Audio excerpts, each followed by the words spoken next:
विद्यार्थी मित्रांनो, मागच्या लेक्चरमध्ये आपण वॅक्सिनची माहिती घेतलेली आहे.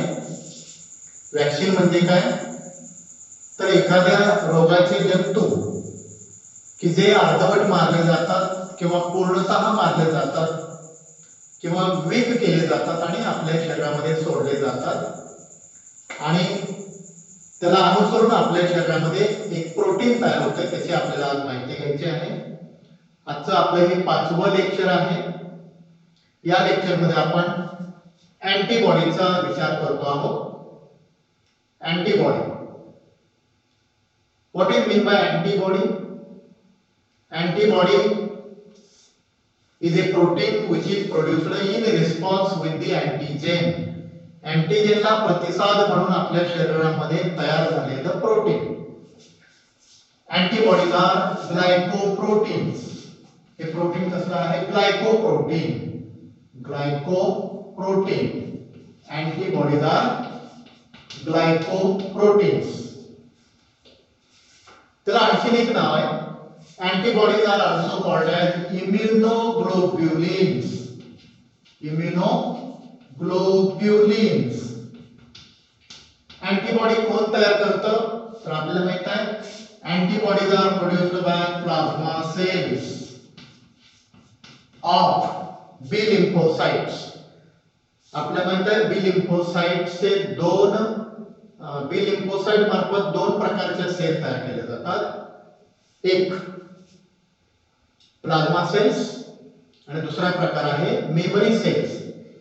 यापैकी प्लाझ्मा सेल्स अँटीबॉडीची निर्मिती करतात. तर हे अँटीबॉडीज किती तयार होतात? तर अँटीबॉडीज हे प्लाझ्मा सेल्स मॅच्युअर झाल्यानंतर अतिशय फास्ट गतीने, अतिशय जलद गतीने अँटीबॉडीची निर्मिती करतात. सर्वसाधारणतः एका सेकंदाला 2000 अँटीबॉडीचे मॉलिक्युल्स तयार केले जातात. 2000 molecules of antibodies are produced per second. म्हणजे याचा वेग तुमच्या लक्षात येईल. आता आपण अँटीबॉडीची रचना बघूया. Antibodies are Y shaped.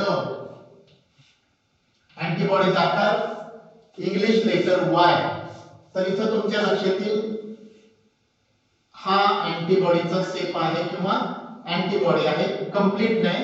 आता आपण हळूहळू ही डायग्राम डेव्हलप करणार आहोत म्हणजे अँटीबॉडी तयार होईल, अँटीबॉडीची रचना तयार होईल. Each antibody is why shaped and made up of 4 polypeptide chains.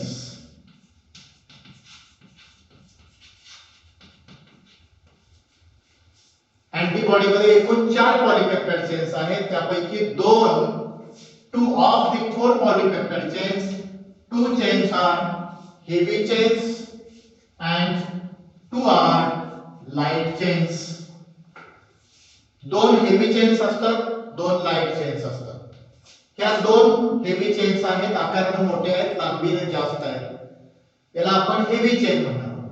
या 2 हेवी चेन्स आहेत आणि हेवी चेनच्या शेजारीच 2 शॉर्ट चेन्स आहेत की ज्याला लाईट चेन असं म्हणायचं. ही एक लाईट चेन आणि इथं ही दुसरी लाईट चेन आहे. म्हणजे लाईट चेन किती झाल्या? 2. हेवी चेन किती आहेत? 2. एकूण चेन किती तयार झाल्या? 4. कोणत्या? 2 हेवी आणि 2 लाईट. ठीक आहे. Now each heavy chain and light chain is made up of 2 parts. या हेवी चेनला आणि लाईट चेनला पुन्हा 2 पार्ट आहेत. हा वरचा पार्ट एवढा आणि हा इथून इथपर्यंतचा हा पोर्शन आहे. इथून ते इथपर्यंतचा हा पोर्शन.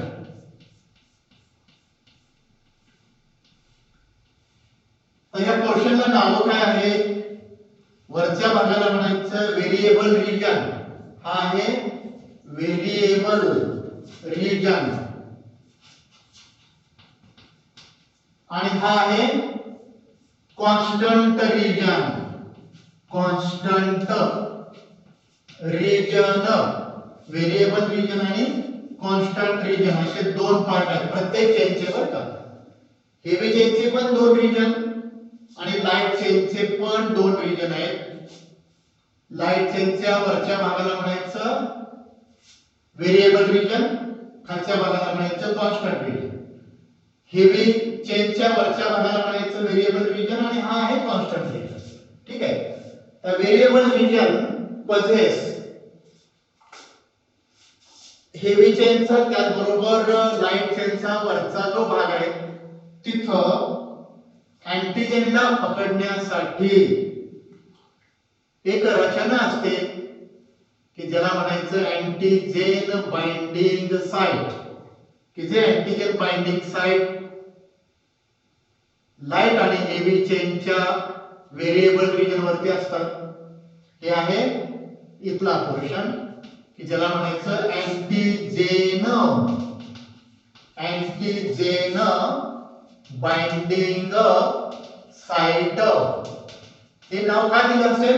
कारण त्या अँटीजेनला बाइंड केलं जातं, अँटीजेनला पकडून ठेवलं जातं आणि म्हणून तसं नाव आहे. जसं या बाजूला आहे तसंच इकडे पण असेल हे अँटीजेन बाइंडिंग साइट. हे लाईट चेनचे अँटीजेन बाइंडिंग साइट आणि हे हेवी चेनचे अँटीजेन बाइंडिंग साइट. ओके. त्यानंतर each chain is connected with each other by sulfur bond, disulfide bond. He chain सल्फरच्या साहाय्याने जोडलेली आहे. हा एक सल्फर आणि हा दुसरा एक सल्फर, असे दोन सल्फरचे मॉलिक्युल्स आहेत, दोन ऍटम्स आहेत, म्हणून त्याला डायसल्फाइड बॉन्ड म्हणायचं. कारण सल्फरचे दोन बॉन्ड आहेत, सल्फर. तसंच इथं सल्फर आणि सल्फर किती आहेत? दोन, म्हणून डायसल्फाइड बॉन्ड. ओके. आता या हेवी चेनचा हा पोर्शन आणि हा पोर्शन इथं जॉइन झालेला आहे की ज्या पोर्शनला म्हणायचं hinge. This portion is called as hinge. आणि दुसरी एक गोष्ट महत्त्वाची म्हणजे प्रत्येक अँटीबॉडीला वरच्या बाजूला जो अँटीजेन बाइंडिंग साइट आहे तिथे दिसतात बघा. अँटीबॉडी एक आहे, त्याच्यात साइट किती आहे? इथे एक आहे आणि इथे एक आहे. म्हणजे या अँटीबॉडीला दोन अँटीजेन बाइंडिंग साइट आहेत आणि म्हणून या अँटीबॉडीला म्हणायचं बायव्हॅलंट अँटीबॉडी. काय म्हणायचं? बायव्हॅलंट अँटीबॉडी. बायव्हॅलंट का म्हटलेलं आहे? कारण या अँटीबॉडीला दोन अँटीजेन बाइंडिंग साइट आहेत. आता अँटीबॉडीचे वेगवेगळे प्रकार आहेत. Basically there are 5 types of antibodies. Namely त्या अँटीबॉडीला दुसरं नाव काय आहे? इम्युनोग्लोब्युलिन. शॉर्ट मध्ये आयजी असं लिहायचं, आयजी. आता ह्या इम्युनोग्लोब्युलिनचे प्रकार 5. पहिला प्रकार इम्युनोग्लोब्युलिन ए, दूसरा प्रकार इम्युनोग्लोब्युलिन डी, तीसरा प्रकार इम्युनोग्लोब्युलिन ई, चौथा प्रकार इम्युनोग्लोब्युलिन जी आणि शेवटचा प्रकार इम्युनोग्लोब्युलिन एम. तर असे इम्युनोग्लोब्युलिन चे 5 टाइप्स आहेत किंवा अँटीबॉडीचे 5 प्रकार आहेत. तर यातल्या काही अँटीबॉडीज बायव्हॅलंट आहेत, काही टेट्राव्हॅलंट आहेत, काही क्वाड्राव्हॅलंट आहेत. म्हणजे अँटीजेन बाइंडिंग साइट किती आहेत? तर वेगवेगळे आहेत. तर उदाहरणार्थ इम्युनोग्लोब्युलिन ए ला अँटीजेन बाइंडिंग साइट 4 आहेत. इथे किती आहेत? 2 आहेत. बहुतेक अँटीबॉडीला 2 अँटीजेन बाइंडिंग साइट असतात, म्हणून त्याला आपण बायव्हॅलंट अँटीबॉडी असं म्हटलेलं आहे. ओके. तर इथं ही माहिती आपण पाहिली अँटीबॉडीची. अँटीबॉडी म्हणजे काय? ग्लायकोप्रोटीन्स. दुसरं नाव काय इम्युनोग्लोब्युलिन. कोण तयार करतं प्लाझ्मा सेल्स. किती तयार होतात एका सेकंदाला 2000. तर ह्या अँटीबॉडीज प्रत्येक अँटीजन साठी अतिशय स्पेसिफिक असतात. म्हणजे विशिष्ट अँटीजनला विशिष्ट अँटीबॉडी काम करण्यासाठी असतात. आता रचना बघूया. अँटीबॉडीचा शेप वाय शेप. प्रत्येक अँटीबॉडी मध्ये 4 पॉलीपेप्टाइड चेन पैकी 2 ला हेवी चेन, राहिलेल्या 2 लाईट चेन की ज्या इथे दिसतात. या 2 लाईट हेवी चेन, या 2 लाईट चेन. प्रत्येक चेनला 2 पार्ट. हा पार्ट व्हेरिएबल, हा पार्ट कॉन्स्टंट. त्यानंतर व्हेरिएबल रिजन मध्ये अँटीजेनला बांधण्यासाठी पकडण्यासाठी जी खाच आहे त्याला म्हणायचं अँटीजेन बाइंडिंग साइट. किती आहे 2 आहेत. इथे एक आणि इथे एक. म्हणून अँटीबॉडी कशी आहे बायव्हॅलंट. ओके. तर इथं अँटीबॉडी बद्दल आपण पाहिले. पुढचा पॉइंट आपण डिस्कस करणार आहोत तो आहे अँटीजेन अँटीबॉडी कॉम्प्लेक्स. ओके. काय नाव आहे पुढच्या पॉइंटचं antigen antibody complex. Antigen antibody complex. तर अँटीजेन आणि अँटीबॉडीचं जे कॉम्प्लेक्स तयार होतं आणि याचा जो आपण अभ्यास करणार आहोत याला म्हणायचं serology. The study of antigen antibody complex is called as serology. कसं तयार होतं बघूया आपण अँटीजेन अँटीबॉडी कॉम्प्लेक्स. समजा एखादा अँटीजेन आहे, हे अँटीजेन आहे, याच्या बाजूला आहे अँटीबॉडीज आहे. हे अँटीबॉडीचा एक पार्ट आहे.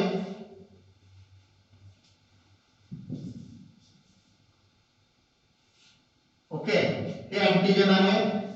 आता हे शरीराच्या बाहेर होतं अँटीजेन. हे शरीरामध्ये गेले की अँटीबॉडी त्याला आयडेंटिफाय करतील, रिकॉग्नाइज करतील आणि त्याला पकडतील आणि मग त्याचं कॉम्प्लेक्स तयार होईल. कसं होईल तर या अँटीजेन वरती हे जे अँटीजेन आहे या अँटीजेन वरती अँटीजेनिक डिटर्मिनंट असतात. अँटीजेन वरती अँटीजेनिक determinants. each antigen possess antigenic determinants की त्याला इपिटोप्स. इपिटोप्स असं म्हणायचं. अँटीजेन वरती जे अँटीजेनिक डिटर्मिनंट्स आहेत त्याला म्हणायचं अँटीजेनिक डिटर्मिनंट्स किंवा त्याला इपिटोप्स असं म्हणायचं. इपिटोप्स म्हणजे काय अँटीजेनचं antigenic determinants. Okay. Antigenic determinants are called as epitopes. At the same time, antibody also possess some sites which are called as antigen binding site. And आता अँटीजेनला अँटीबॉडी बरोबर रिएक्ट होण्यासाठी जी साइट आहे त्याला म्हणायचं इपिटोप्स. आणि अँटीबॉडीला अँटीजेनला पकडण्यासाठी जी साइट आहे त्याला म्हणायचं अँटीजेन बाइंडिंग साइट किंवा त्याला काय म्हटलेलं आहे मला सांगितलं होतं काय पॅराटोप्स म्हणायचं. अँटीबॉडी वरती पॅराटोप्स असतात. आता बघा अँटीजेनला ही इपिटोप असा आहे. मग अँटीबॉडीला या पद्धतीची खाच तयार होईल की जे हे जाऊन याच्या आतमध्ये बसणार आहे. हे अँटीबॉडीची खाच आहे. याला म्हणायचं अँटीजेन बाइंडिंग साइट. या अँटीजेनला हे अँटीजेन आहे. या अँटीजेनला ही अशी खाच याच्या आतमध्ये जाईल. तसंच इकडच्या हेवी चेनला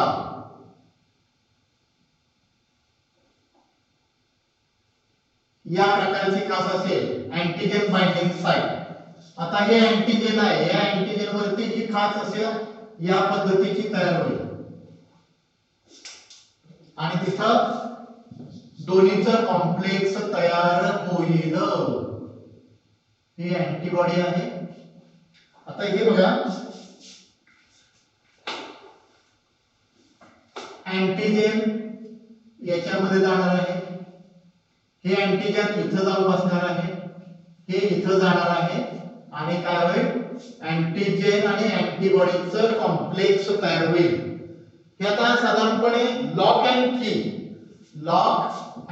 की या पद्धतीनं हे एकमेकांना पकडतात लॉक अँड की या पद्धतीनं. इथं बघा तुमच्या लक्षात येईल कुलूप आणि किल्ली हे हायपोथेसिस ज्या पद्धतीचं असतं म्हणजे कुलूप हे मोठं असेल आणि कुलपामध्ये ही छोटी किल्ली बसणार आहे.